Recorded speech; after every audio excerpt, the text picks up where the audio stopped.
plenária intitulada Sexo é Lazer? Um olhar a partir do campo dos estudos de lazer no Brasil, com o professor Helder Isayama. O professor Helder possui graduação, mestrado e doutorado em Educação Física, é professor titular da Universidade Federal de Minas Gerais, docente do Programa de Pós-Graduação Interdisciplinar em Estudos do Lazer da UFMG, área interdisciplinar, Câmara de Ciências Humanas e Sociais, pós-doutor em Estudos Culturais pela Universidade de Aveiro e em Turismo pela Universidade de São Paulo. Coordena o Grupo Oricolé, Laboratório de Pesquisa sobre Formação e Atuação Profissional em Lazer, da UFMG. É editor da revista Licere e representante da UFMG na rede de pesquisa Ótima, Rede Ibero-Americana de Pesquisa em Estudos do Ócio. Helder Isayama foi presidente da Associação Brasileira de Pesquisa e Pós-Graduação em Estudos do Lazer, ANPEL, 2013 a 2014. Querido professor Helder, a palavra é sua. Boa tarde a todos e a todas.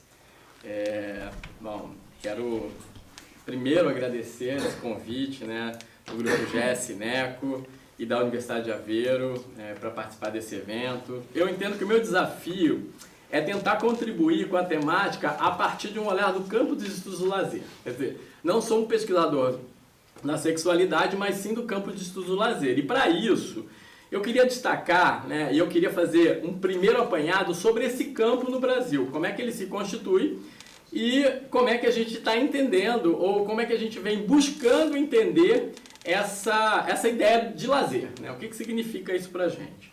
Então, primeiro eu queria destacar que foi só a partir dos anos 70, de 1970, que o lazer começa a ser vislumbrado no Brasil como um campo emergente e com possibilidades para a gente desenvolver pesquisas científicas.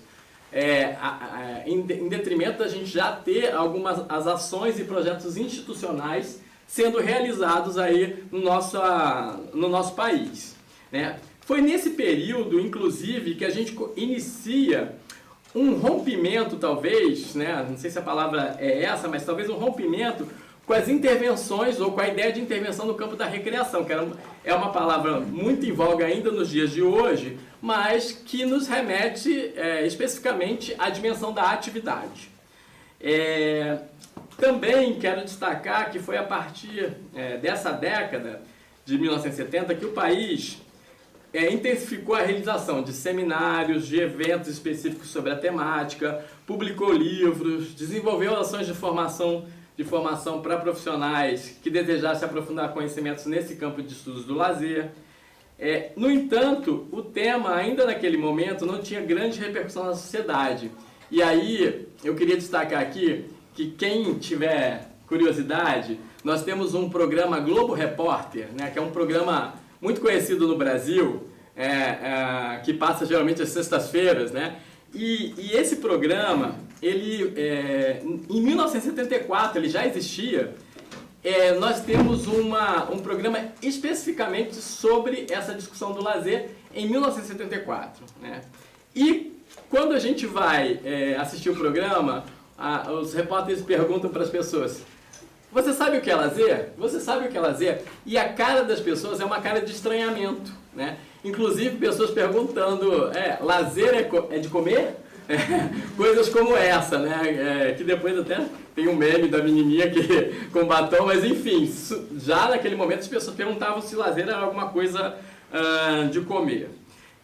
Então isso demonstra que naquela década essa palavra não fazia muito parte do contexto social, do universo das pessoas, ainda nesse período, década de 70 aí eu estou falando, as parcerias estabelecidas entre um sociólogo francês chamado Geoffroy Dumazedier, com diferentes instituições brasileiras, e aí o Geoffroy Dumazedier ele viajou norte e sul do Brasil, ele fez parcerias com o Sesc de São Paulo, ele fez parcerias com um centro de estudos de lazer e recreação de uma universidade no Rio Grande do Sul, ele fez parceria com a Prefeitura de Recife, em Pernambuco, enfim, o Dumazedier, então, ele começou a ir para o Brasil e talvez esse dado seja um impulso para a gente começar a pensar a constituição de um campo de estudos do lazer no nosso país. Inclusive, o Dumazedier, ele fez uma pesquisa longitudinal que foi desenvolvida na cidade de Annecy, na França, essa pesquisa ela foi imprescindível para o Dumas-Edier propor uma chamada sociologia empírica do lazer, né? E o conceito que o autor apresenta, ele foi largamente difundido aí no contexto brasileiro, principalmente no final da década de 70 e início dos anos 80. Nesse percurso, então, dos estudos do lazer brasileiros, é possível a gente dizer que os posicionamentos conceituais do Dumas-Edier, eles estiveram entre os mais utilizados, né? Tanto pelos que concordavam com a ideia do sociólogo, mas também estava envolvido em iniciativas pioneiras, o Dumas-Edier, né, no caso, estava envolvido com iniciativas pioneiras no Brasil na década de 70. Então, esse conceito ele é contestado por alguns autores que acabaram posteriormente se tornando protagonistas no campo de estudos do lazer no Brasil. Então, nas décadas de 80 e 90, foram expressivas aí as produções de autores como Luiz Otávio de Lima Camargo e Nelson Carvalho Marcelino, que atuaram no SESC e tiveram a oportunidade de trabalhar ou ter acesso aí à produção do Dumas-Edier. O Marcelino foi, durante esse período, então, o autor mais citado em produções sobre o lazer e publicou e organizou muitos livros, significativos livros. Então, quem procurar produção brasileira sobre o lazer, inevitavelmente vai se deparar com produções do Marcelino. E aí eu destaco alguns livros desse autor, como Lazer e Humanização, Lazer e Educação, Pedagogia da Animação, Estudos do Lazer, uma Introdução, enfim, todos os livros publicados entre os anos 80 até o início dos anos 2000, e depois ele organizou muitos livros e hoje ele é um professor aposentado, inclusive foi meu orientador de doutorado. Bom, mas de lá para cá, o campo então ele foi se estruturando e ganhou uma certa autonomia, né, com a realização de uma série de ações, né, e aí eu queria destacar algumas. Em primeiro lugar, a criação de 2 eventos científicos específicos, e eu vou citar aqui o Encontro Nacional de Recreação e Lazer, que é um evento que acontece desde 1988, e também, mais atual, o Congresso Brasileiro de Estudos do Lazer, que aconteceu a sua 5ª edição na semana passada em Fortaleza, né? O pessoal de Fortaleza aqui acompanhou. Bom, também eu quero destacar a criação de uma Associação Brasileira de Pesquisa e Pós-Graduação em Estudos do Lazer. Eu tive a oportunidade de ser o primeiro presidente dessa associação e a associação, do meu ponto de vista, ela tem um papel muito importante, porque além do papel científico, acadêmico e pedagógico, digamos assim, ela também tem um papel político, no sentido de pensar uma inserção dessa associação na política científica brasileira. Então, isso para a gente é muito significativo, porque é pensar como é que o lazer ele vai participar de toda a discussão de uma política científica que vá possibilitar financiamento, a realização de pesquisa, uma série de coisas que eu acho que são fundamentais aí para a gente. E a gente agora entra com a associação nesse processo, né, de filiação à SBPC, que é a grande associação de pesquisa brasileira, enfim, várias outras ações que vêm acontecendo. Outra ação importante são os periódicos acadêmicos, e aí eu queria destacar a revista Licere, que é a revista que eu sou editor, que a Thaís inclusive citou aqui, e a Revista Brasileira de Estudos do Lazer, que está vinculada então à Associação Brasileira de Pesquisa e Pós-Graduação de Estudos do Lazer. Vejam, são 2 publicações que são específicas do tema no Brasil. Então, quem se aventurar pelos estudos do lazer tem esses 2 alicerces, talvez, para poder pesquisar aí o que tem sido produzido no campo. Além disso, nós temos hoje cursos de graduação específicos, né, no campo, cursos específicos de lazer, mas não só de graduação, cursos técnicos, enfim, uma variedade de cursos que formam profissionais para atuar nesse campo. E nós temos um programa de pós-graduação interdisciplinar específico, que é o programa que eu e a Ana Cláudia somos docentes, e que foi criado em 2006, né, e hoje esse programa tem 88 defesas de tese de doutorado e 168 defesas de dissertação de mestrado.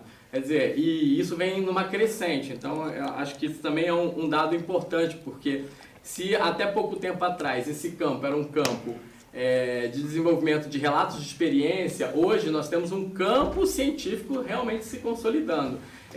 Claro que não se produz só nesse espaço, mas a produção sobre lazer, ela vem acontecendo em diferentes outros programas de pós-graduação, mas esse é o único programa específico que nós temos no país. E também eu queria destacar aqui um número expressivo de grupos de pesquisa cadastrados no site do Conselho Nacional de Pesquisa, o CNPq, né, que é um órgão brasileiro, e esses grupos de pesquisa têm um dado importante, que eles são oriundos de diferentes áreas de conhecimento, né? Então, a princípio, nós vamos falar dessa característica multidisciplinar do campo do lazer, e no Brasil a gente tem visto um vínculo muito forte com as áreas de educação física, do qual eu sou oriundo, e do turismo, mas também, se a gente fizer uma busca rápida por esses grupos de pesquisa, nós vamos encontrar pesquisadores de diferentes áreas de conhecimento: geografia, comunicação, arte, educação, enfim, eu podia listar aqui uma série de áreas que estão envolvidas aí na produção de conhecimento sobre o lazer no Brasil. Bom, mesmo que se trate aí de um campo consolidado, ou em consolidação talvez, mas já pensando nessa consolidação, eu acho que há muito que se fazer ainda para que a sua legitimidade seja definitivamente conformada, né? Nessa trajetória recente, eu acho que tanto se consolidou um conceito de lazer baseado no cruzamento entre as dimensões tempo, que tem um caráter mais objetivo e social, e a dimensão atitude, né, de caráter mais subjetivo e psicológico, quanto foram surgindo algumas críticas a essa definição, a essa conceituação de lazer, e novas conceituações foram surgindo, inclusive novos autores e autoras foram sendo referências aí para o campo. Hoje, nessa perspectiva do conceito, nós temos a Cristiane Lucy Gomes, que trabalha com a gente no programa de pós-graduação, Fernando Mascarenhas, o Luiz Guilherme Cantor Magnani, enfim, vários outros pesquisadores e pesquisadoras que estão aí, que vêm aí desenvolvendo essa ideia do conceito de lazer. Bom, e aí eu me baseei em Mello para dizer que um conceito, né, ele só pode ter validade se ele se referir à concretude dos objetos que ele pretende definir, né? Portanto, se a gente não puder, a partir dele, lançar o olhar para os fenômenos investigados, ele vai tratar-se apenas de um exercício retórico e não terá maiores desdobramentos. Então, nós não podemos esperar que um conceito explique todas as peculiaridades de cada uma das possíveis manifestações do objeto, né? Mas que ele possa dizer, como uma generalização, o máximo de regularidades possíveis. Então, é a partir disso que eu vou tentar conceituar aqui, né? Nesse contexto, então, eu vou destacar um primeiro conceito defendido pela professora Cristiane Gomes, que vai entender o lazer como uma necessidade humana e como uma dimensão da cultura. Essa é um primeiro entendimento que eu queria trabalhar aqui.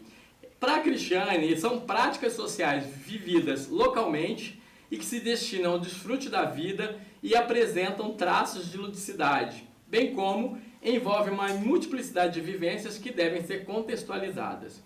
Enquanto uma dimensão da cultura, o lazer se constitui em práticas então historicamente situadas, devendo ser entendidas considerando a sua época, a partir de quem as realiza, as influências com diferentes dimensões da vida, como o trabalho, a educação, a política, a economia, e aí eu podia citar uma gama aí de dimensões e de áreas que fazem relações, integrando aí, digamos, uma complexa rede de interação social, né?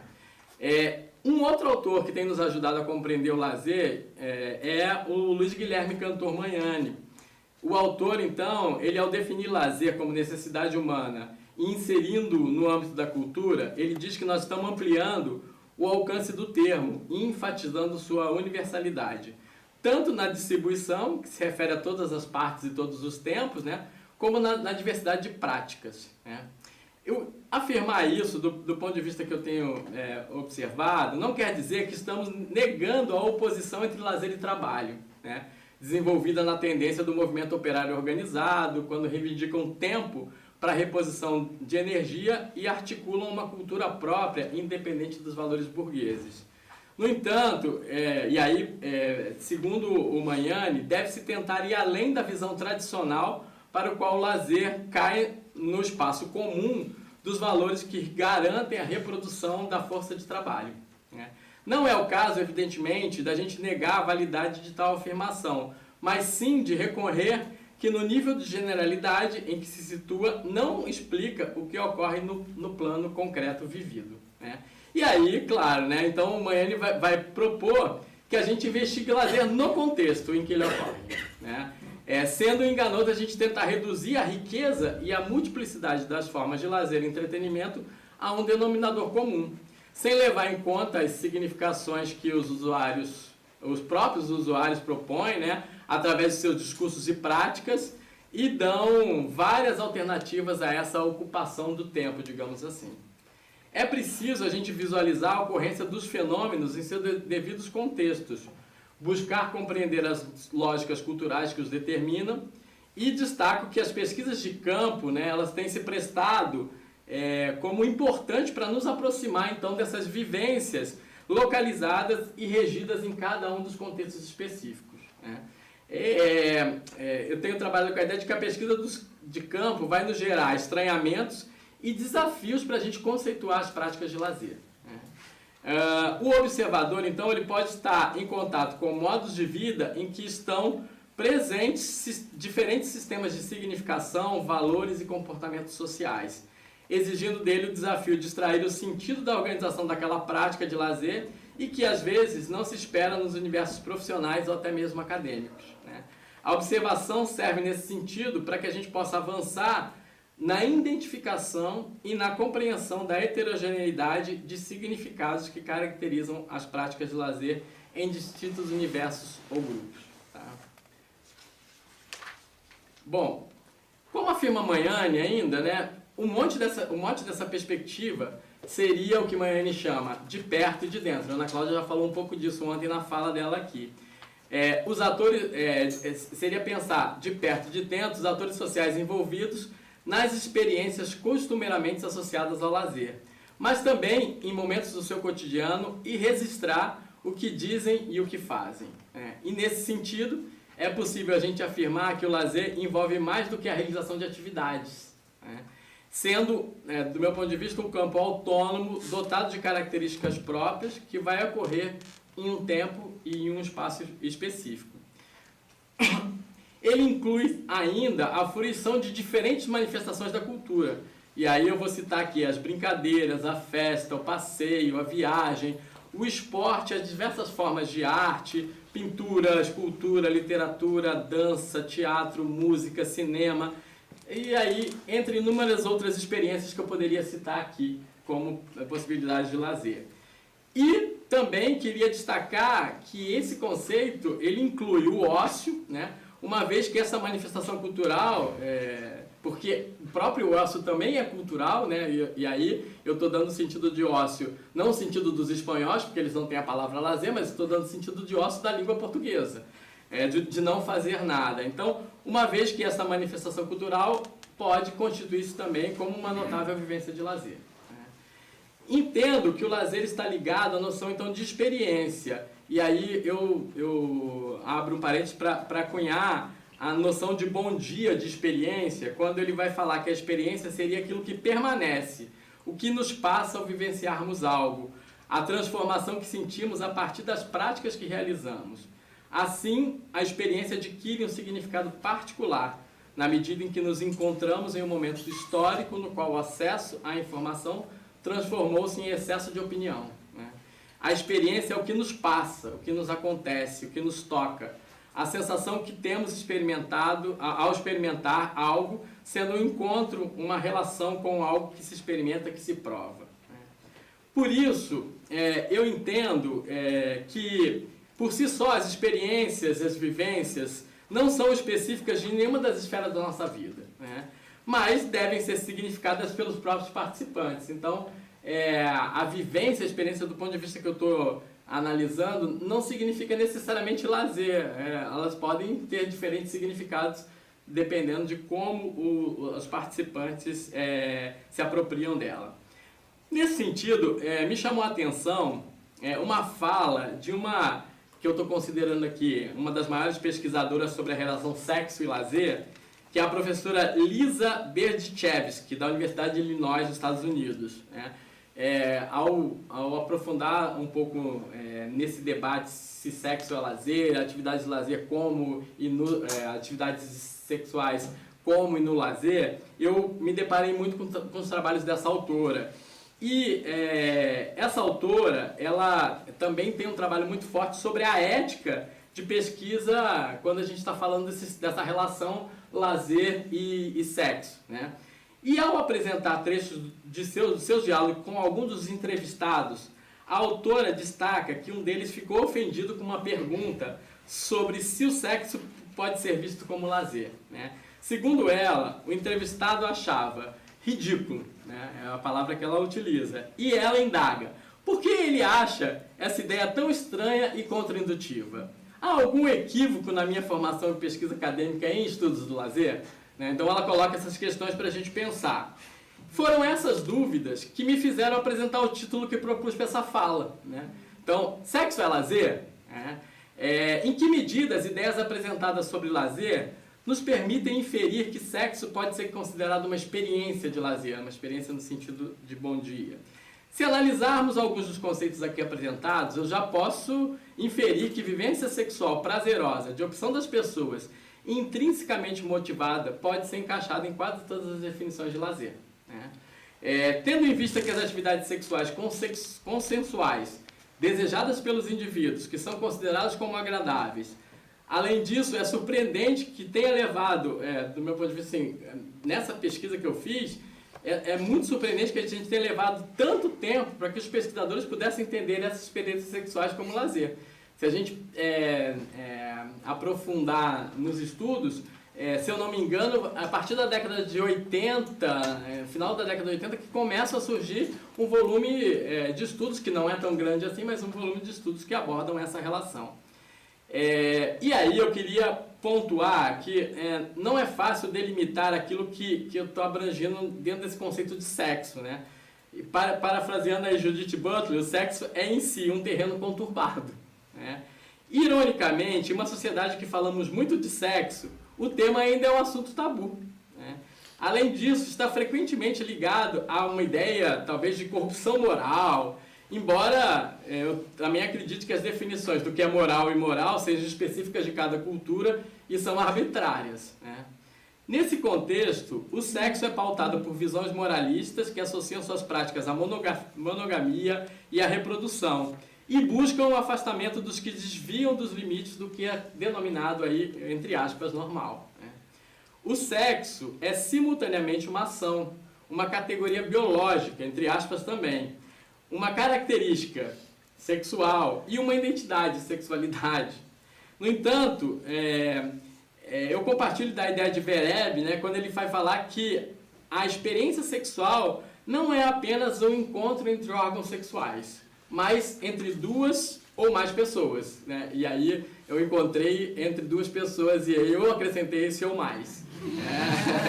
Com suas singularidades próprias, com sentimentos, aspirações, desejos, necessidades, conflitos e problemas. Portanto, estou falando aqui sobre sexo de forma ampla, para além da definição que reduz a relação sexual com penetração, né? Tomando coletivamente o significado de sexo, abrange vários atos sexuais, características sexuais, desejos, comportamentos e sexualidades, o que complica as maneiras pelas quais os estudiosos precisam pensar sobre a categoria de sexo, né? E como essa categoria pode contribuir para essa nossa compreensão de lazer. Assim, em consonância com a ideia de lazer, o sexo pode ser visualizado pelos participantes como brincadeira, atividade, cenário ou experiência anterior. E aí, brincando com o meu amigo Ed ali, talvez jogo também possa entrar aqui, né? Que a gente estava conversando um pouco sobre isso outro dia. Muitas pesquisas sobre sexualidade situam o sexo dentro de pressupostos culturais negativos. No entanto, uma abordagem positiva de sexualidade vai reconhecer os riscos sexuais, mas também abraça a diversidade sexual e reconhece a importância do prazer pessoal e da satisfação sexual para a saúde e o bem-estar, né? Assim, uma abordagem positiva do sexo pode contribuir com a redução da estigmatização contra aqueles que decidem participar de comportamentos sexualmente diversos. Nesse contexto, o lazer se sobrepõe consideravelmente com sexualidade positiva, incluindo que ambas as abordagens buscam entender as experiências prazerosas e divertidas das pessoas e a contribuição de tais experiências para a saúde geral, bem-estar e satisfação com a vida. Esses são alguns dos autores, uma fala de um dos autores que eu vou mostrar o livro deles posteriormente, aqui na minha fala. Para muitas pessoas, sexo e sexualidade contornam a linha entre o tabu e o lazer, onde a atividade sexual é ao mesmo tempo prazerosa e socialmente aceita, mas é isolada da discussão e do discurso público, né? Além disso, nos é reforçada uma sexualidade considerada como ideal do ponto de vista moral e que deveria ser heterossexual, monogâmica e reprodutiva. Qualquer violação dessas regras são, entre aspas, anormais e também, entre aspas, não naturais. Portanto, chamar de mau sexo é alguma coisa ligada ao homossexual, a fora do casamento, ao promíscuo, e não visa efetivamente a reprodução, né? Ainda conforme alguns autores, a gente pode enquadrar nessa categoria o sexo ocasional, masturbatório, as orgias em locais públicos, no mato ou nas saunas, dentre outras coisas que a gente podia citar aqui, né? Bom, passando para pensar nas pesquisas acadêmicas, né, que se referem a essa relação, o sexo tem sido mais abordado de forma medicalizada, acho que o João já falou um pouco sobre isso ontem, ou como um problema do que como uma prática natural prazerosa, recreativa ou de lazer digna de pesquisa. Por isso, sobre a produção de conhecimentos que relacionam os temas sexo e lazer, posso afirmar que existe uma escassez de estudos que se dedicam a essa relação, tanto no que se refere ao contexto brasileiro, que é o contexto que eu me propus inicialmente a analisar, mas também ao contexto internacional, que como eu encontrei muito poucos estudos no contexto brasileiro, eu também fui buscar alguma coisa fora do contexto brasileiro.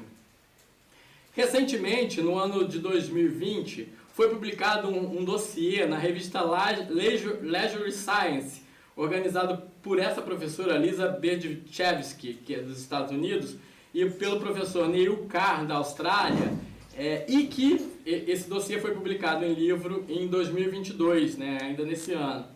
O material propõe investigar os complexos vínculos entre sexo e lazer e suas implicações para a pesquisa e a prática, e os artigos versam sobre diferentes temáticas. E aí surgiram várias coisas que eu considero muito interessantes. Então, a implementação de uma estrutura de sexualidade positiva para orientar a pesquisa sobre lazer, as brincadeiras e brinquedos sexuais baseados na perspectiva da experiência do consumidor, a utilização da lente do lazer para analisar o vício em sexo e pornografia, a sexualidade de pessoas tetraplégicas e o lazer, a rejeição e resiliência em um cruzeiro gay, o assédio sexual de mulheres que viajam sozinhas e a complexidade do consentimento no espaço de lazer sexualizado de uma exposição de pornografia. Então, um dossiê bem amplo e que, de certa forma, demonstra a amplitude também dessas temáticas que se relacionam aí com sexo e lazer.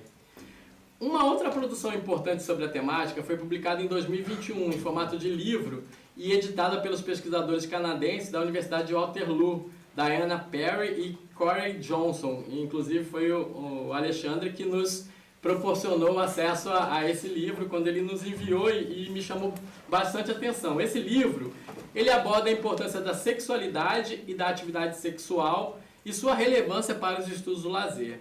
E aí, com base em perspectivas críticas, feministas, queer, pós-teóricas, o livro, então, ele vai apresentar uma direção para os estudos do lazer e pesquisa sobre sexo, incluindo diversos entendimentos das práticas de lazer, positividade sexual e práticas sexuais denominadas aí no livro de marginais e desviantes. Né? Bom, aí eu fui para o contexto brasileiro. Né? No contexto brasileiro, o volume de estudos que objetiva aprofundar as questões referentes a essas relações sexo-lazer é muito reduzido.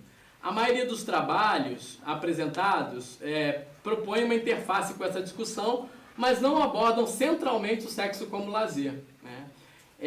Além disso, outros estudos, ao se debruçarem sobre diferentes questões relacionadas ao sexo, à sexualidade, têm encontrado o lazer como uma categoria que emerge após a coleta de dados. Né? Esse foi o caso, por exemplo, do trabalho do Alexandre, quando ele vai trabalhar, fazer a cartografia de um aplicativo LGBT e de ursos, né, como são chamados, e ele encontra no seu trabalho, então, uma categoria de sexo que inicialmente não tinha sido tão pensada, né, mas que ele acaba encontrando, e muitos trabalhos passam por isso. Né? De qualquer maneira, eu encontrei 3 estudos que procuram enfatizar centralmente essa relação e vou procurar apresentá-los aqui. Procurei, em especial, dissertações e teses desenvolvidas em programas de pós-graduação de diferentes áreas do conhecimento, com auxílio de um banco de dados que a gente tem no Brasil, né, da Coordenação de Aperfeiçoamento de Pessoal em Nível Superior, a CAPES, que é o órgão que faz a gestão da pós-graduação no nosso país. E lá, então, todo curso de pós-graduação aprovado, ele então tem que depositar as suas dissertações e teses virtualmente nesse banco de tese. Então eu utilizei como para busca aí, né, das dissertações e teses, e aí eu me detive em dissertações e teses porque eu acredito que no Brasil o volume maior de produção de conhecimento ele acontece nos programas de pós-graduação, então eu resolvi focar nesse espaço. E aí eu utilizei palavras como lazer, diversão, recreação e recreativo, entretenimento, turismo e ócio. E aí cruzei essas palavras com as palavras sexo, sexual e sexualidade. Né? Um dos primeiros estudos que eu encontrei foi desenvolvido então no programa de pós-graduação em Geografia Humana da Universidade de São Paulo, da USP, e o título da dissertação de mestrado é Turismo e Lazer Sexual na Cidade de São Paulo. E foi defendida por um autor chamado Flávio Bezerra da Silva, no ano de 2011. Esse autor ele teve como objetivo analisar o lazer sexual como possibilidade de entretenimento e turismo, e para isso ele buscou compreender a espacialidade dos equipamentos existentes na cidade de São Paulo, que tinham então essa temática sexual. Bom, o interessante é ter uma dimensão, né? O estudo nos dá uma dimensão. Ao fazer essa catalogação, ele encontrou 1.011 equipamentos com temáticas na cidade de São Paulo. Dentre eles, eu citei aqui, né, a partir da dissertação, 154 boates, 206 sex shoppings, 169 privês, 109 clínicas de massagem, 260 motéis, 22 saunas GLS, 19 cinemas pornôs, 15 clubes de swing e 3 clubes sadomasoquistas. Então o autor, ao fazer esse levantamento, ele conclui que um turista, já em sua primeira locomoção na cidade de São Paulo, ele invariavelmente vai se deparar com inúmeros equipamentos da temática sexual espalhados pelo seu caminho. Então, que sugere também a possibilidade de utilização desses espaços. Né? Um segundo estudo encontrado foi desenvolvido por Tibério França, no ano de 2015, e foi intitulado Sex Entertainment, o sexo como diversão na internet. Esse trabalho ele foi desenvolvido no programa de pós-graduação interdisciplinar em estudos do lazer da universidade que eu atuo, que é a Universidade Federal de Minas Gerais. O autor procurou compreender o sexo como prática ou atividade que pode ser entendido e estudado como entretenimento ou diversão. Ele analisou o site de compartilhamento de vídeo ao vivo através de webcam e sala de bate-papo denominado Chaturbate, eu acho que é isso. Acho que o falou dele ontem, né? Uma tecnologia conhecida como live stream, destinado ao público adulto. Os dados da pesquisa extraídos do ambiente do site, das estratégias de interação e da observação dos comentários deixados pelos usuários demonstram a mercantilização do corpo como uma forma de lazer, sendo por um lado um espaço onde alguns se divertem e por outros um local onde outros lucram com a atividade, que é aquela dimensão trabalho e lazer também falada muito ontem aqui. França apresenta a ideia de lazer desviante e ressalta que, apesar de poucas pesquisas desenvolvidas sobre o tema, existe uma certa hostilidade quanto a esse conceito, possivelmente reflexo do grande poder de uma ideologia voltada para a ideia positiva relacionada ao lazer. E o autor destaca ainda que as práticas de lazer consideradas desviantes apresentam características intrínsecas dessa sociedade. E aí, abrindo um parêntese, né, ele vai falar que, impulsionada pela velocidade dos fatos, da simulação e do simulacro, do risco calculado, mesmo responsável, e da indiferença emocional próxima da insensibilidade. Numa sociedade contemporânea associada ao que é imediato, provisório, superficial, descontinuado, desresponsabilizado, desumanizado e fortemente marcado pelo consumo, as práticas relacionadas com o sexo e o erotismo, embora encobertas, são recorrentes, mas ainda merecedoras de grande atenção pela sociedade, que continua com alguma dificuldade de integrá-las num discurso mais aberto. Bom, aí eu chego no terceiro e último estudo que eu encontrei na realidade brasileira. Esse estudo, ele também foi desenvolvido no programa de pós-graduação interdisciplinar de estudos do lazer e foi intitulado Complexo de Diversões Guaicurus, Análise do Design em Peças Gráficas de Divulgação do Lazer Sexual na Capital Mineira. O Complexo de Diversões de Guaicurus é uma zona boêmia da cidade de Belo Horizonte, inclusive é uma zona que abriga uma série de espaços de lazer sexual, digamos assim, como o autor chamou. A pesquisa foi desenvolvida por Rafael Rodrigo dos Santos e defendida no ano de 2021 e buscou realizar a interpretação visual de peças gráficas impressas e expostas, direcionadas ao público adulto, homens, frequentadores da zona boêmia da cidade de Belo Horizonte, bem como analisou como são feitas as divulgações de lazer sexual num recorte temporal da pesquisa, que foi de 2019 a 2020. Bom, um dos destaques aí que o autor dá sobre as representações de lazer sexual nas peças gráficas desses espaços analisados se refere à exposição de diversas representações de mulheres brancas. Então eu quis dar destaque a isso, porque tem a ver com uma questão de interseccionalidade também, que eu acho que vale a pena a gente destacar. O autor ele vai perceber tal afirmativa pelo corredor de um dos estabelecimentos, quando ele observa que há apenas uma porta com a imagem de uma mulher negra, né, em meio a outras plotagens com representações das mulheres brancas. E constatou ainda que mulheres cis brancas cobram valores superiores às mulheres pretas, travestis e trans. E assim afirma que a beleza é uma categoria branca e, pela lógica racista, ela só é atribuída às mulheres brancas. O autor ainda, Santos, vai destacar que as imagens do contexto sexual podem comunicar com uma perspectiva do corpo como objeto e passa a ideia de um produto a ser consumido.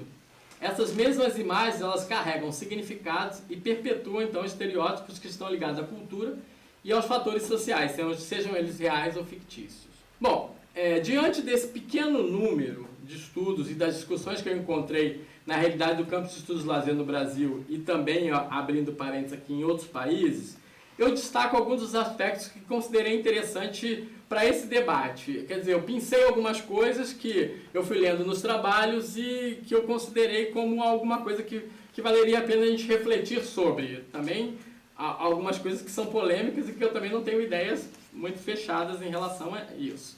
Destaco alguns dos aspectos que considerei interessante para esse debate sobre o lazer como e o sexo como e no lazer. Nesse contexto, percebo que, embora os estudiosos tenham reconhecido que o sexo em suas várias práticas representa uma forma de lazer, recreação, turismo e entretenimento, há escassez e ausência de atenção de pesquisa a questões sexuais que não sejam comerciais, né? Então o enfoque maior é a ideia das pesquisas no âmbito do consumo e do comércio. Há uma constituição de mercados de prazer sexual que são multiescalares, global, regional, nacional, local, virtual, né? A gente pode dizer que isso existe. Em alguns desses estudos foi possível identificar uma perspectiva de mercantilização dos corpos por meio de um controle sexual do consumo. E aí desses autores, o França, ele diz que a performance sexual é moeda de troca em uma economia hedonista. E para além da função reprodutiva, homens e mulheres utilizam de dotes físicos e genitálias para angariar parceiros, seguidores e simpatizantes. Aparentemente, a ideologia vigente é expressa em corpos em boa forma, entre aspas, né? Em que músculos e curvas servem à promessa do prazer sem limites. Tais transformações refletem nas experiências de lazer das pessoas, expresso na existência de um mercado relacionado com a oferta de uma gama de serviços protagonizados então aí por vivências sexuais. Essas possibilidades são transformadas em produtos de lazer que, apesar de frequentemente associadas a condutas desviantes, são crescentemente toleradas também. Nos grandes centros urbanos são comuns os espaços e equipamentos de encontros sexuais licenciados, conforme já identificado aí no estudo do Silva, né, que ele vai falar de motéis, saunas, casas de massagem e também com serviços sexuais a domicílio, né? Dentre outras ofertas que a gente pode citar aí.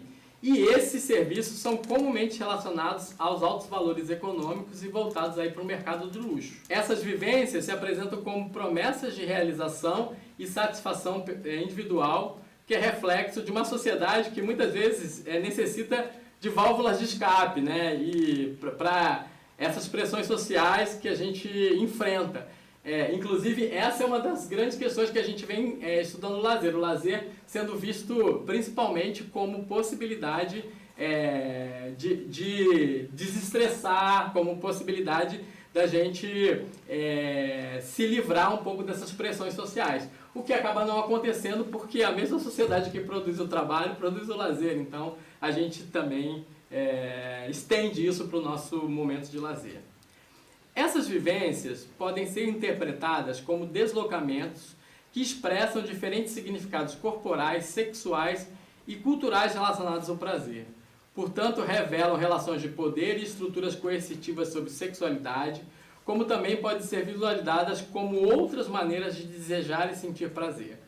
Muitas questões referentes ao sexo permanecem subinvestigadas porque são vistos como temas que não merecem tempo de pesquisa e até financiamento, né? Então, Silva ainda vai apresentar um dado interessante que eu também encontrei nessa pesquisa que eu fiz, tentando levantar os estudos que foram produzidos no Brasil. Então, eu verifiquei que os assuntos relacionados ao turismo e à sexualidade, eles associam a ideia de turismo sexual a exploração sexual e a pedofilia, e raramente como possibilidade de lazer. Efetivamente, eu não estou discutindo aqui a importância de a gente discutir essas questões da exploração sexual, da pedofilia, são problemas que merecem uma ampla discussão da sociedade e da academia. No entanto, eu quero destacar aqui que a gente precisa considerar também que nem todo turismo que tem interação com o sexo apresenta essa correlação. Então, acho que o João mesmo dizia ontem aqui das possibilidades que a gente encontra quando viaja, faz turismo e a gente se apropria disso ao fazer essas visitas. Outros estudos nos ajudam a pensar como uma conceituação de sexo, como e no lazer, tem uma relação ambivalente com as normas sexuais e de gênero. Em alguns contextos, o sexo reproduz essas normas, em outros, ele desafia. E em outros ainda, seus efeitos são mais ambíguos, né? Aprendi isso aqui nos estudos culturais, né? Então, que nada é uma coisa só. Então, a gente vê isso Ao conceituar o sexo como lazer, identifiquei as maneiras, às vezes, confusas, complexas e complicadas pelas quais as pessoas se envolvem com o sexo durante seu tempo de lazer. Um estudo também, nesse dossiê que eu levantei e também foi publicado por esses mesmos autores no livro da Lisa, que é aquela pesquisadora que eu comentei aqui. Então eu identifiquei um estudo sobre drag queens, eu procurei aprofundar um pouco mais sobre esses estudos, e aí o estudo de Skeldon e Lashua sobre drag queens em um bar do norte da Inglaterra demonstram como as práticas de lazer, que parecem ser subversivamente resistentes às estruturas de poder heteronormativas e parecem romper tradicionais hierarquias, também podem reproduzir normas de gêneros e relações desiguais de poder.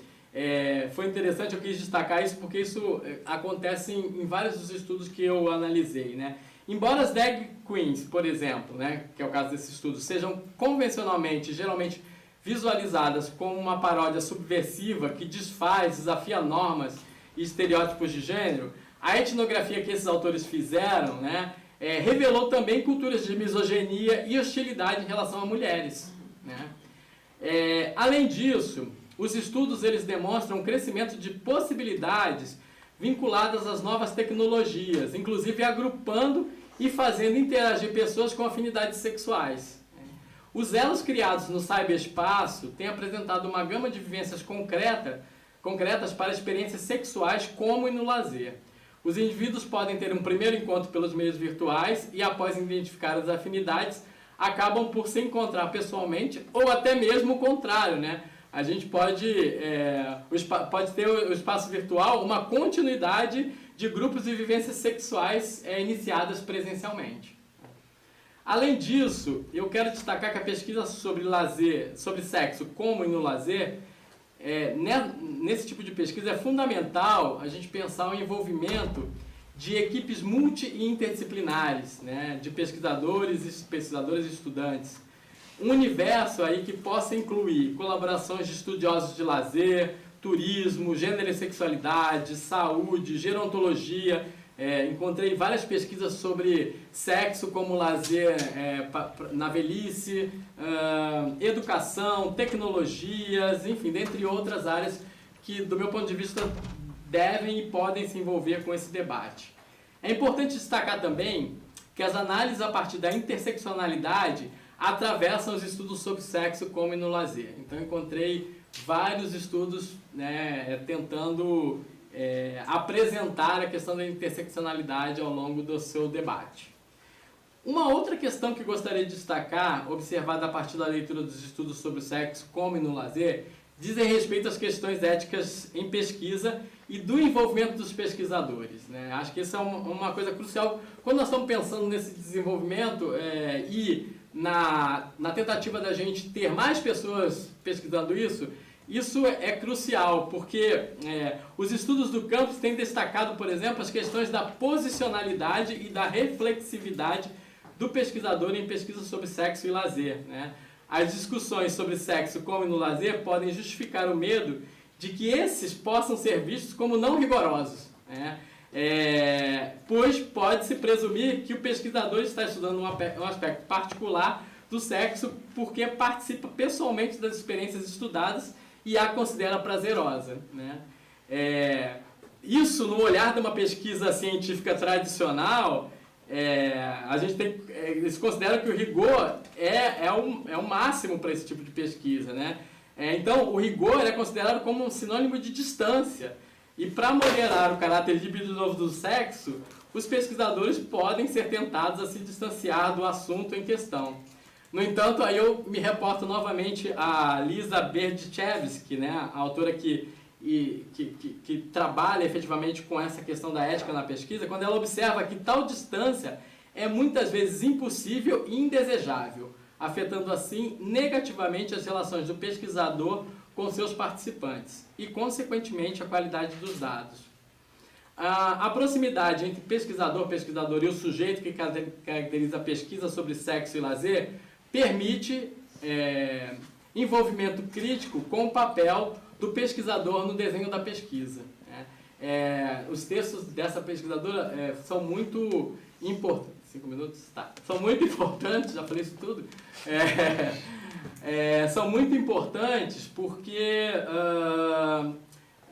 na verdade, eles mostram quais são as dificuldades que essa pesquisadora teve, inclusive de obter o retorno dos seus sujeitos, se ela mesmo não se abrisse para o sujeito, se ela também não mostrasse uma proximidade. Então, ela pesquisa práticas de BDSM, por exemplo, e ela teve que se abrir para os seus sujeitos para que ela pudesse ter as respostas àquilo que ela perguntava.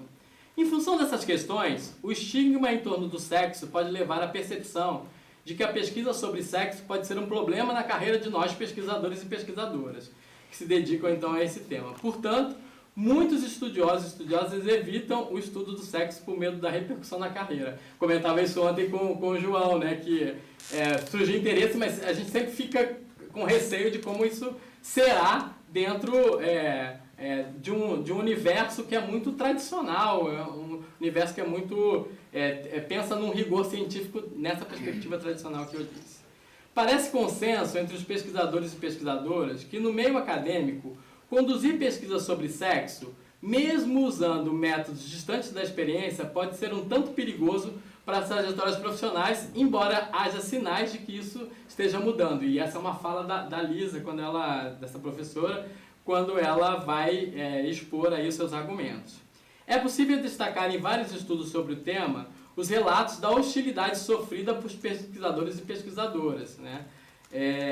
Por isso, a Berdichevsky, ela defende que os acadêmicos e profissionais experientes devem estar disponíveis para apoiar os seus alunos e colegas. Eu queria dizer isso porque eu acho que é uma coisa que a gente precisa fazer.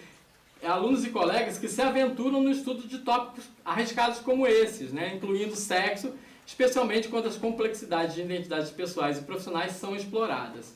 A autora aponta ainda o desejo de que mais estudiosos do lazer assumam esse risco, embora destaque os custos em fazê-lo, mas também ressalta os benefícios substanciais e ainda há uma necessidade premente do conhecimento para a mudança social. Após essa aproximação teórica então, que eu fiz, finalizando a minha fala, né, pelo menos esse momento, eu reforço novamente que é uma produção pequena e desconhecida no campo.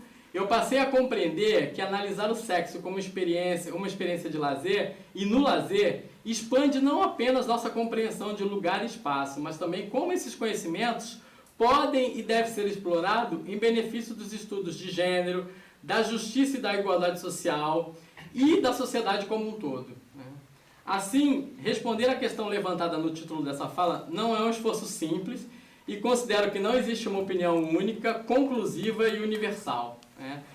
Após esse mergulho, buscando sanar a curiosidade de todos nós que ficavam me perguntando, e aí, sexo é lazer? Só posso dizer, sim, sexo pode ser lazer.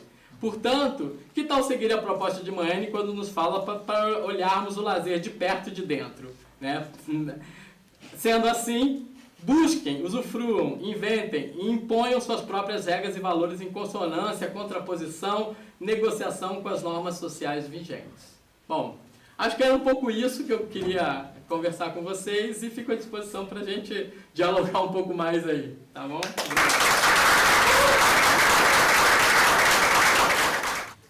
Falaste nos estudos de lazer sobre sexo que se focam em consumo. A minha questão é, não será sempre o sexo uma forma de consumo e será isso mau ou será isso bom? Mas enquanto estávamos a falar, eu lembrei-me há um momento em história da sexualidade, há coisas que eu acho que se referem muito ou se cruzam muito com os estudos de lazer, mas que talvez precise de pessoas de estudos de lazer a olhar também para isso. E há um momento que eu acho que é muito importante na história de sexualidade pós-guerra, que é o momento em que a indústria de consumo e a indústria de turismo cresce e é por causa do crescimento das indústrias de lazer que as revistas gay começam a ser produzidas, lifestyle, revistas de estilo de vida, que têm um papel fundamental em formar o que é que um homem gay acha que é, o que é o desejo gay, o que é o comportamento gay, o que é uma identidade gay, mas o que é uma comunidade gay. A comunidade gay eram as pessoas que consumiam aqueles produtos que depois iam viajar para aquelas cidades, que iam através dos guias de turismo gay. E acho que há esse momento que é importantíssimo que junta completamente o sexo e o lazer na produção da sexualidade e do movimento homossexual. O lazer, eu acho que é completamente... Eu nunca tinha pensado em lazer, até vir cá. Agora você vai pensar mais. Não, agora não vou parar de pensar em lazer. Agora que a gente deu match, eu vou... Isso. Eu agora só penso em lazer, só quero lazer. Vamos lá. Mas acho que é inseparável a história política da sexualidade da história do lazer e dos serviços de lazer, da indústria de lazer. Por isso acho que está tudo à tua espera. Acho que a minha pergunta vai agora à última conferência desta noite, não é? Se quando associarmos sexo e lazer, não tem que se fazer uma ainda, espero que durante muito pouco tempo, mas se não respeito, se não tem que se fazer ainda uma grande distinção de género, não é? Porque se as pessoas podem ser consideradas desviantes, as mulheres, mesmo sendo lésbicas, ainda mais. Porque o papel para o qual elas ainda são consumidas na sociedade não é bem esse, principalmente por causa do fator reprodutivo. Era essa a questão. As outras têm sido apresentado a construção moral da sociedade e como uma inibição à realização da liberdade individual, nomeadamente na sexualidade, etc, etc. Mas tenho visto de fora sempre a questão das relações com menores, por exemplo, da pedofilia ou as relações incestuosas, sendo elas também uma construção moral e social. Não será, a minha pergunta é, onde é que elas poderão ser colocadas, são colocadas em lazer ou não? E a segunda pergunta é se no meio académico não está também só a ser investigado aquilo que começa a ser socialmente aceito e deixar de fora as questões que verdadeiramente podem ser mais perigosas ainda, como estas, que são também fruto de uma construção moral da sociedade. Mas eu não estou entendendo o consumo só como algo negativo, né? O consumo que eu estou ressaltando como algo prejudicial talvez seja um consumo exacerbado.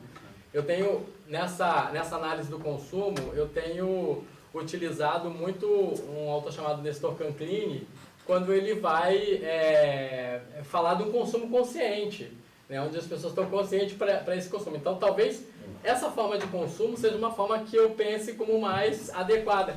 E aí você traz um dado interessante que é alguma coisa assim, será que o turismo não nasceu, e aí eu diria o lazer, não nasceu como forma de consumo? Né? Não foi produzido na sociedade como forma de consumo? A gente tem discutido isso também no campo do lazer. Então, eu acho sim que é possível a gente pensar num consumo que não seja efetivamente esse consumo exacerbado que eu destaquei aqui como algo possivelmente negativo, onde as pessoas não têm consciência daquilo que elas estão fazendo, e para isso, inclusive, o Canclini vai falar sobre uma educação para o consumo, né, que eu acho que a nossa sociedade precisa muito disso, né?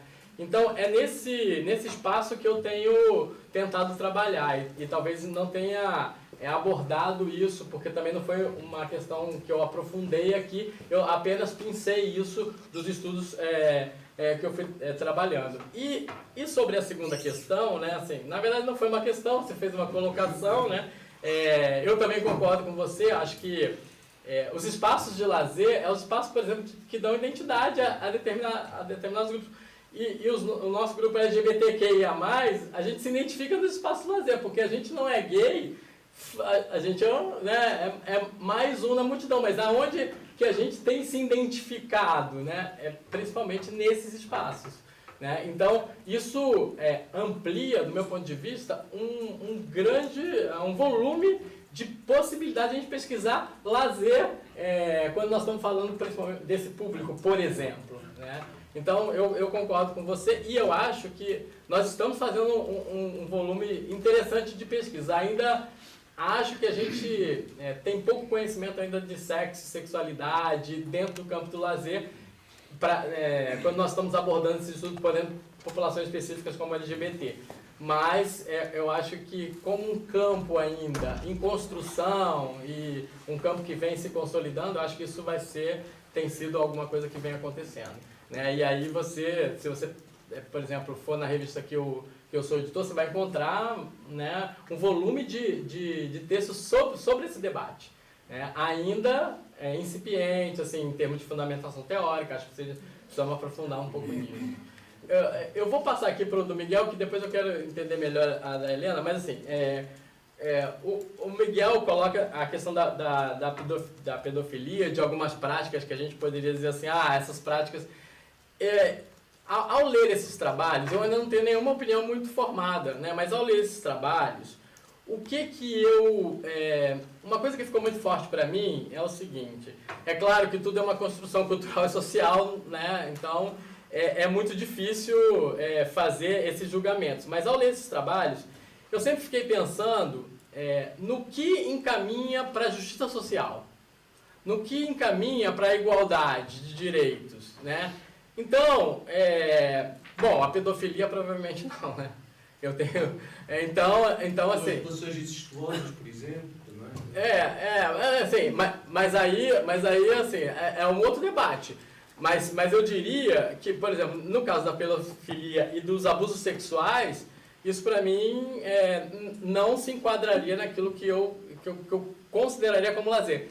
Até porque esse conceito de lazer desviante que o Cris Roger apresenta, eu acho um conceito bastante complicado. Né? Então, assim, será que é lazer mesmo?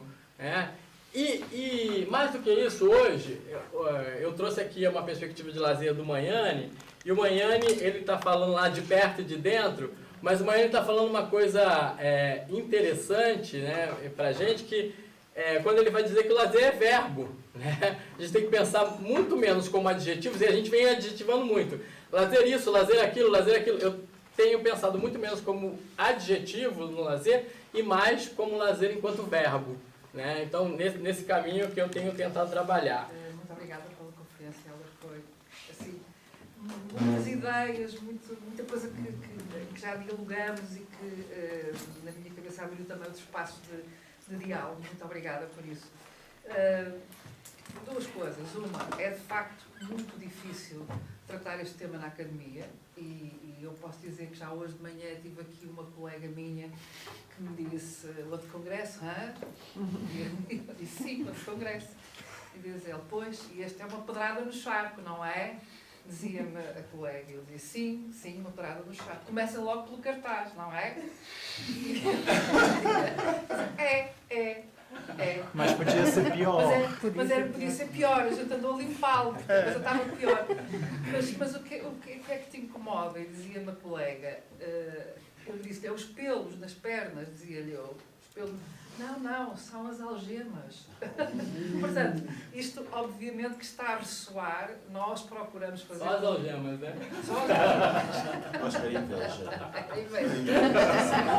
Mas era uma coisa amistosa, não é? E, portanto, eu já estou um bocadinho como dizia o Stuart Hall, não é? Eu repito muitas vezes isso quando ele abriu o Centro de Investigação em Birmingham. Metade do tempo de trabalho dele era a esconder dos poderes institucionais, não é? Da universidade e dos burocratas, porque se passava dentro do centro, as coisas que eles investigavam dentro do centro. Eu também já estou mais ou menos na mesma, não é?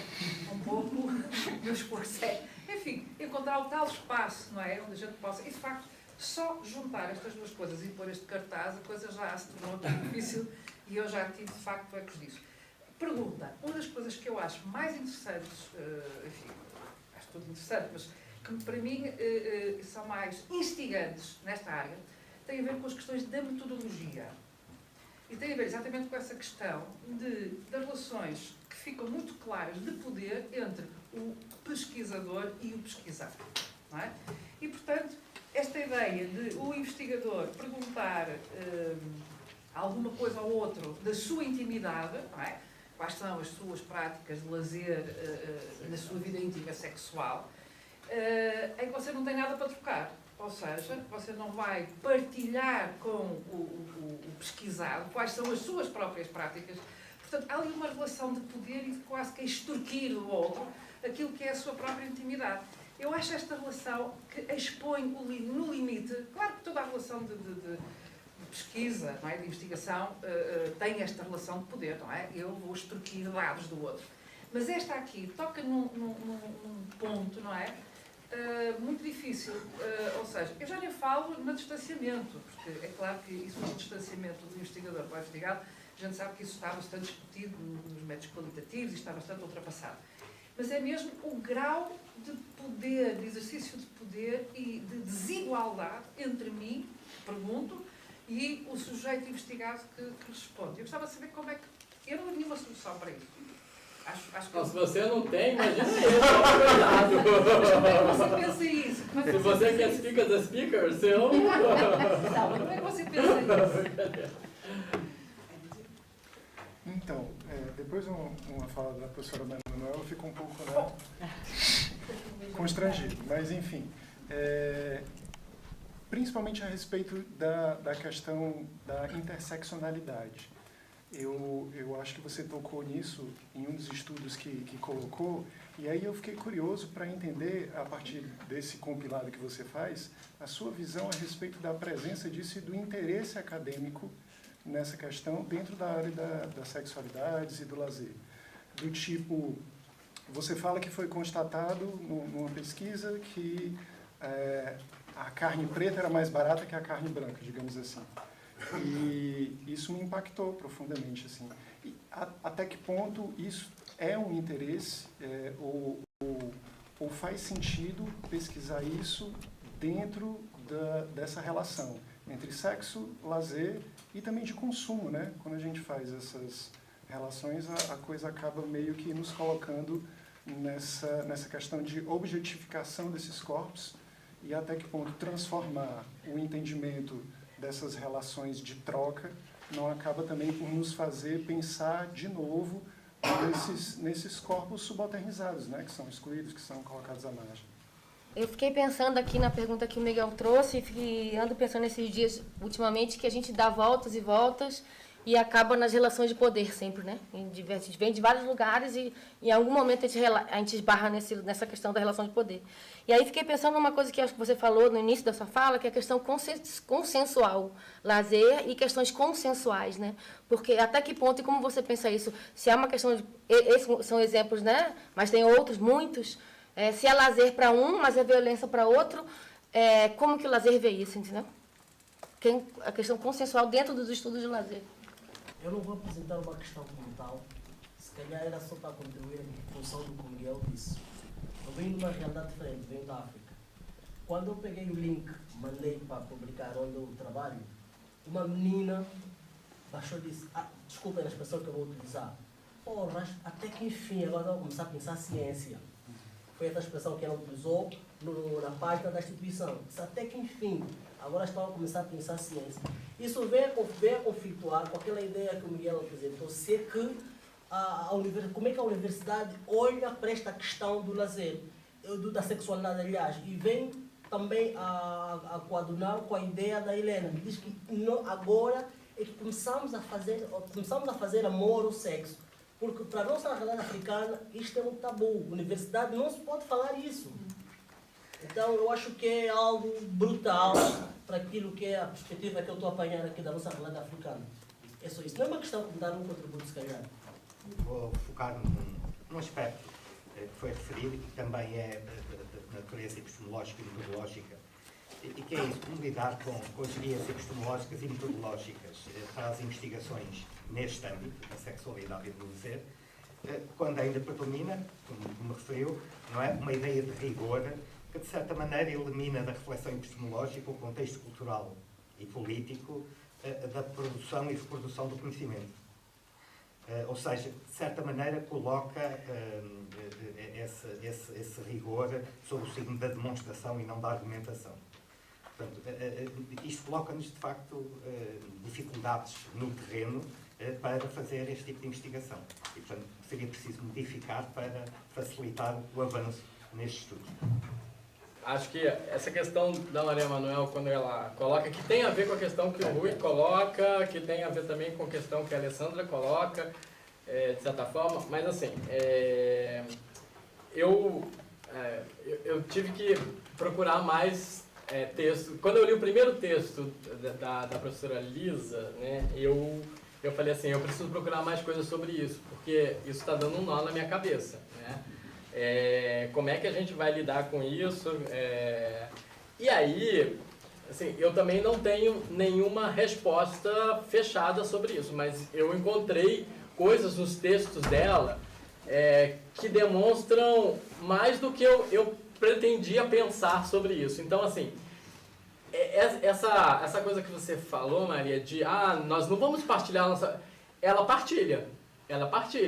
Muita coragem. É muita coragem. Eu achei muita coragem. Então, ela partilha coisas que eu não sei se eu daria conta, pela minha própria formação, assim, eu não sei se eu daria conta. Então, em alguns momentos aquilo me incomodou, inclusive. Aquilo me incomodou.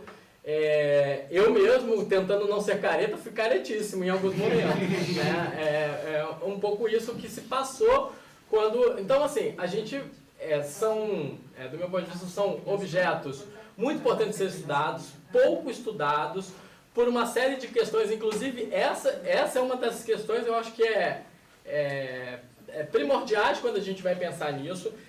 Agora, existem formas de trabalhar isso diferentes. Então, a forma como ela vem trabalhando, ela partilha.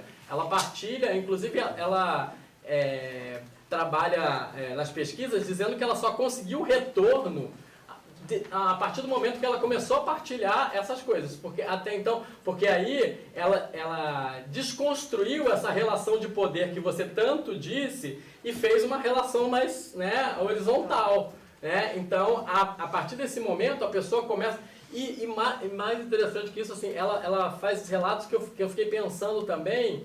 Por exemplo, ela fez uma pesquisa com idosos, onde ela diz que os idosos começaram a querer fazer terapia com ela, né? E ela teve que se posicionar dizendo: eu não sou terapeuta. Mas, ao mesmo tempo, não sou terapeuta, não posso aconselhar porque você precisa de um serviço profissional. Mas, ao mesmo tempo, ela teve que, de certa forma, fazer um intermediário entre isso. Porque senão ela não ia conseguir os dados, porque senão também o sujeito nem queria mais papo com ela. Né? Então, ela mostra isso no texto. Isso, para mim, foi muito significativo. Não como forma assim, de vou adotar nas minhas pesquisas esse tipo de... E, inclusive, ela fala sobre uma metodologia de pesquisa da reflexividade. Né? Então assim, tem um texto só explicando o que seria essa metodologia. Eu, assim, tenho dificuldade. Tenho muita dificuldade. Então, eu não sei se daria conta de fazer isso. Mas eu quis mostrar que tem um outro lado, que tem pessoas fazendo isso e pessoas se aproximando cada vez mais dos seus sujeitos e desconstruindo talvez essas relações que a gente possa inicialmente pensar. Né? Então, isso foi o que eu encontrei. Depois, que eu sou perdido com esse negócio de anotar a pergunta, negócio da interseccionalidade, que eu acho muito interessante. Assim, Ed, eu acho que está chegando agora para a gente na academia esse estudo da interseccionalidade. Apesar de... Então, assim, aparece nos trabalhos não um debate sobre a interseccionalidade, aparece um elemento assim, gênero, mulher, negra, branca, isso. Então, aparece esse debate. Mas, assim, um debate fundamentado nessa questão, inclusive, essa foi uma questão, por exemplo, que a Maria participou da banca de uma orientanda, da Cláudia Bonalume, que a gente viu isso, mas a gente não deu conta de trabalhar isso, porque também quando você amplia para o debate da interseccionalidade, é um universo de variáveis para você tentar trabalhar. E esse universo acaba deixando a gente um pouco pirado. Como é que você vai lidar com isso? Mas é necessário.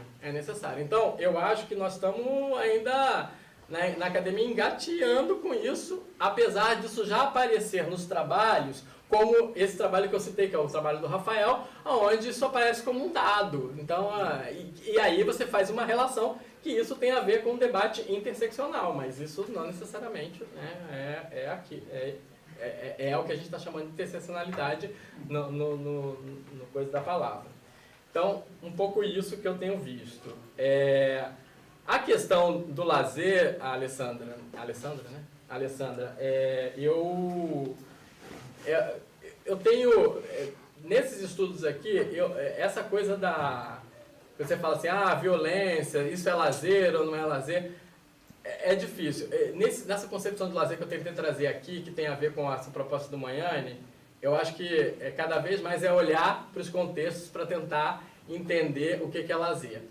Mas mesmo assim, tem coisas que tem a ver com direitos humanos, tem a ver com justiça social, tem a ver com igualdade, tem a ver com coisas que para mim são inegociáveis, né? Então, eu não considero isso como lazer, né? Então, acho que a gente precisa pensar um pouco nessas questões. Então, se é isso que você quer saber, efetivamente, eu não acho que a violência, acho que tem que ser consensual. Assim, tem até práticas, como lá o BDSM, essas práticas acontecem e podem ser lazer, mas aí são coisas consensuais, né? Então, acho que tem que ter isso sim. Aí o Antônio fez um comentário, eu acho que é negócio da cultura, e eu acho que eu estava comentando com o professor Rui essa coisa do... e aí, assim, essa coisa da universidade, né, só para... Eu fiquei muito interessado, mas eu vou confessar a vocês que... Como é que a minha universidade vai ver isso? Né? Como é que a universidade vai abrir portas? Como é que eu vou conseguir os financiamentos que eu tenho conseguido, né, a partir de um tema que não é tão bem aceito assim? Porque nós somos... Projetos de pesquisa são avaliados, nós nos avaliamos. E as pessoas que avaliam dentro dos órgãos nacionais de pesquisa brasileiros são pessoas que, assim, são os produtividade, por exemplo.